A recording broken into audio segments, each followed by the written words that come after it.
रामा रामा रटते रटते येते रे उमेरिया रामा रामा रटते रटते येते रे उमरिया रघुनंदन कभी आओगे रघुनंदन कभी आओगे मिलने की डगरिया रामा रामा रटते रटते येते रे उमरिया रामा रामा रटते रटते येते रे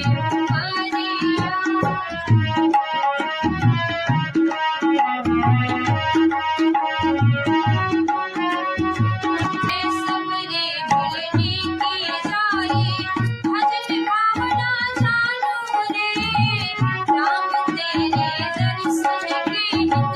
मन में जीवन खालू रे सबरे मिलने की सारी भजन भावना चालू रे राम तेरे दर्शन के नित मन में जीवन खालू रे चरण कमल से निर्मल कर दो चरण कमल से निर्मल कर दो दास की झोपड़िया रामा रामा रटते रटते येते रे उमरिया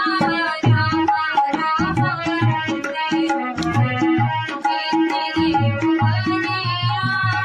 रघुनंदन कभी आओगे रघुनंदन कभी आओगे मिलने की डगरिया रामा रामा रटते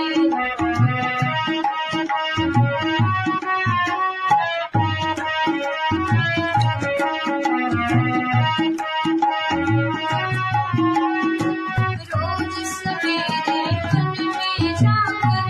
फल चुन चुन कर लाऊंगी रोज सवेरे